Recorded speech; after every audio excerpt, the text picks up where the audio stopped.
Right now, we're going to talk about an oblique plan view, our axonometric drawing. You've already done your exterior elevations. Now we're going to take our floor plan and bring this up to create a three-dimensional looking home. You're going to see it from the exterior. So these elevations, exterior elevations you did, are really going to come alive. The first thing you want to do is take a floor plan and your 45-degree triangle, and you will line your floor plan up perfectly so that it meets the 45-degree angle. Now, as you see, you want to position it this way.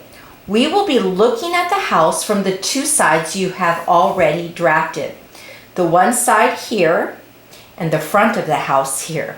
That will be our main view as we elevate each wall to create a three-dimensional oblique plan view of this space.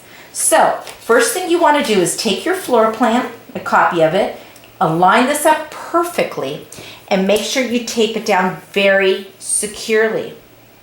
As you do that, that way it will not move. This will be your reference for underneath as you start to raise all of your walls. So you want to make sure that this is secure. Now I have to warn you about this particular drawing. Because it is so tall, the house is so tall, we're talking 13 feet and 5 feet in the middle. We're going to project all these lines up. So it's going to take your paper to be this way, more of a portrait style.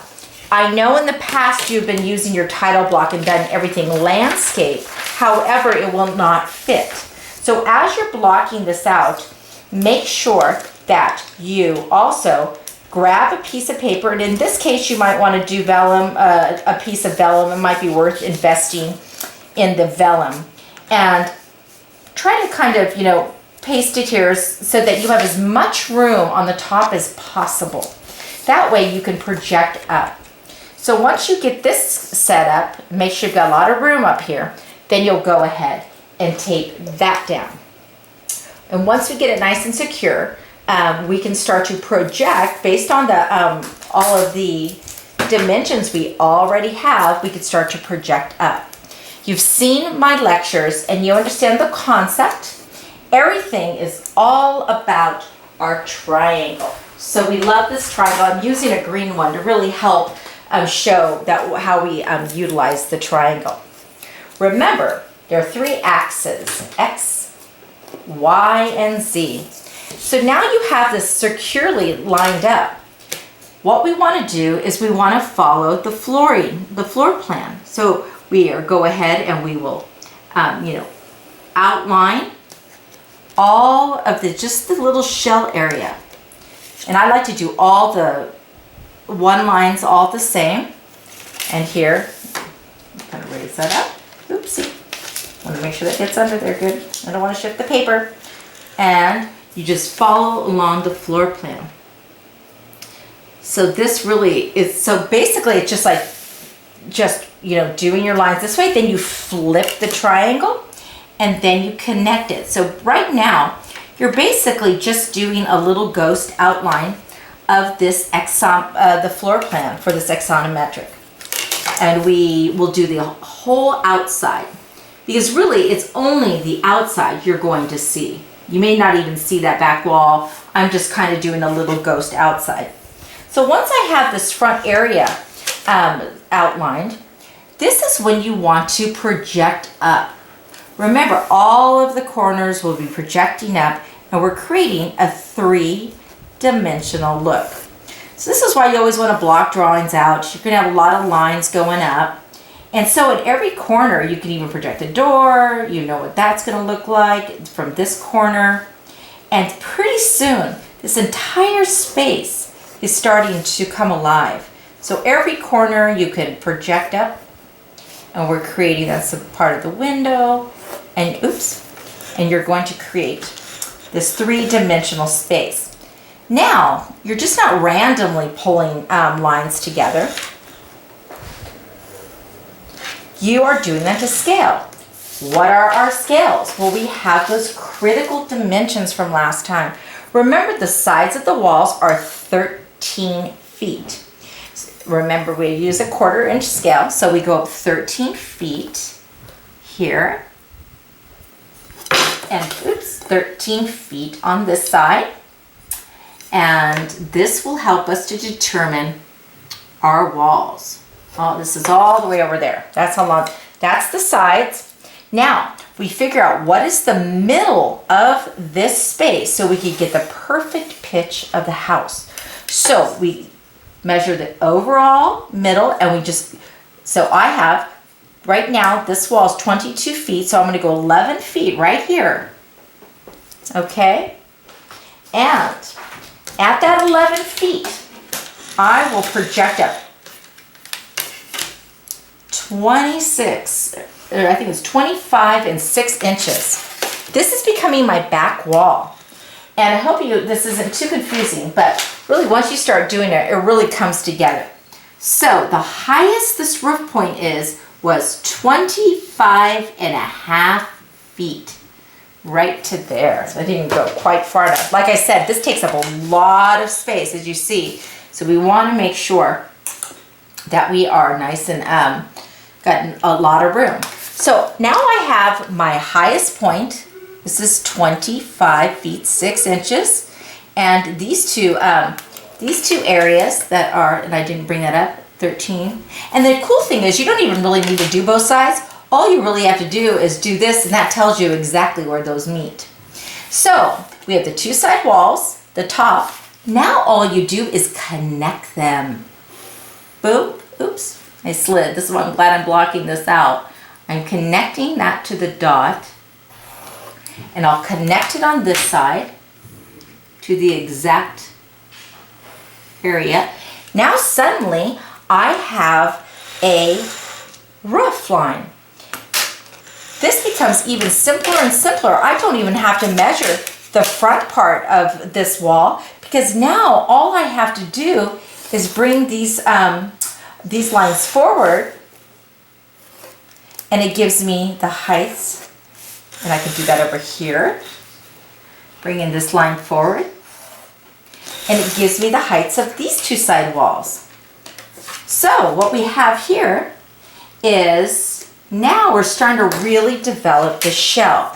So now you've gotten this wall here, it goes right to there, shows you that's the height. And then once again, now we'll connect this. So we're starting to see this wall here. We will also go all the way here, and once again, we've got our roof line. So let's measure. I do like to connect because that's a little tricky. So from here to here, it was 22 exactly. So we go to 11 feet, and we pull that up, that line up, and we go 25 6 inches. See, 20, 25 and 6 inches. That shows me that is the pitch of the roof right here. And what do? I connect this line and this line. And now I'm creating a house. And you can create the top, and then you can connect the top of the roof. So as you see, it's starting to turn into a house. Next, you start to measure out all of the components. And here you will, that's why I start to really darken, you start to darken some of these lines so you can really get a good idea of what you're dealing with. Here's the frame, here's the side of the roof. And we don't have to worry about anything else in the middle. Here are our little patio area. And we know how high these are. We talked about the 8 feet on the sides. And then 10 in the middle. So once they're 8 feet on the sides. And then in the middle, that pitches up, so that's 3 feet. So right in the middle there, right in the middle, we're gonna have our own other little cute, you know, little, almost like a mini roof.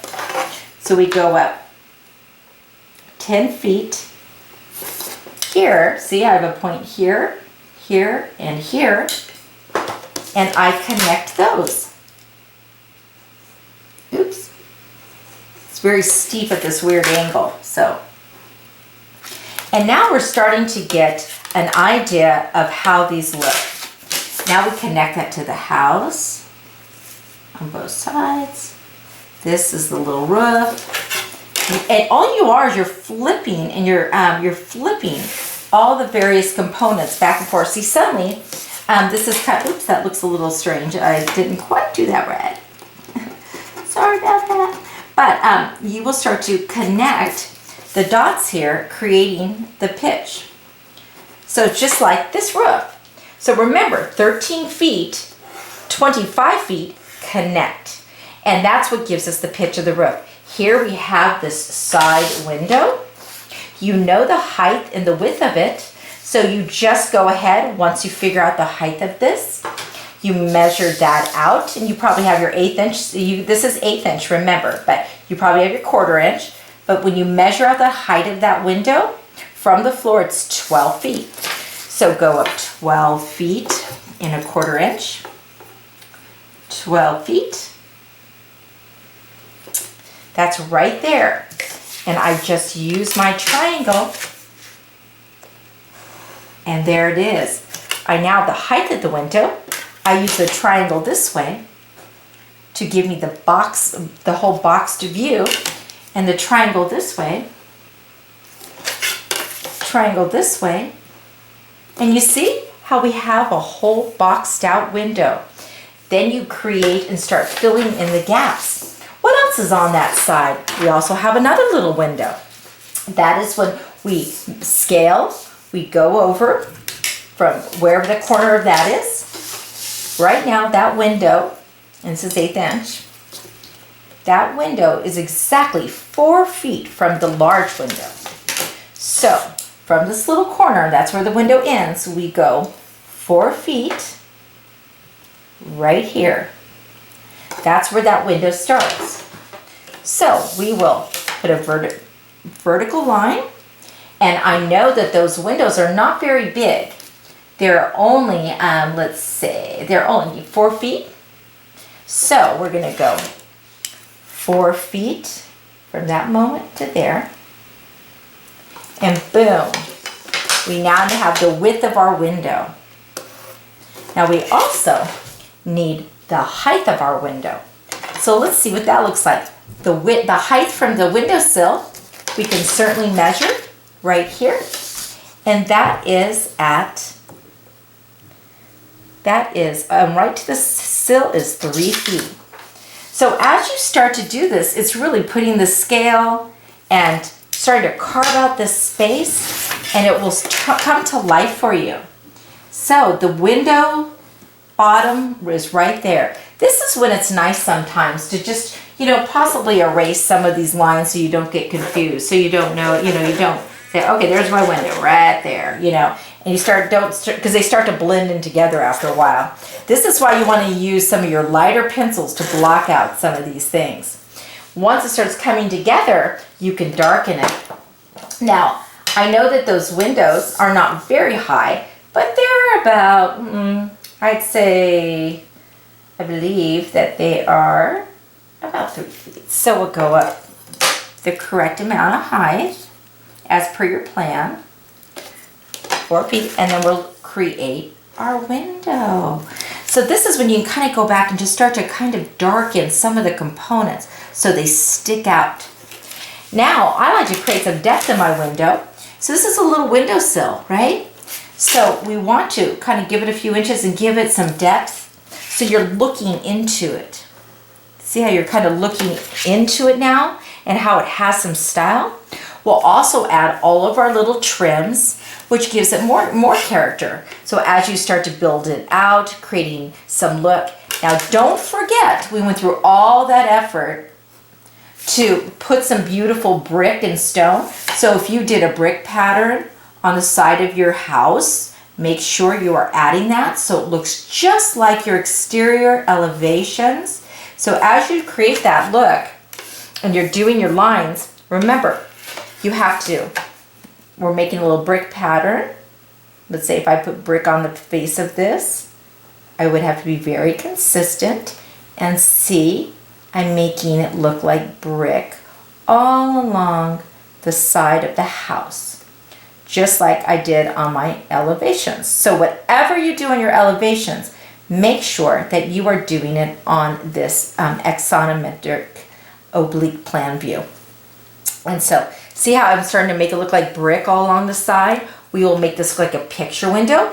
You'll continue that same brick all along the face as well here, like you did on your elevations. And before you know it, you start to see that this is coming together as a three-dimensional house using the floor plan, projecting straight up to scale, and using your 45-degree triangle.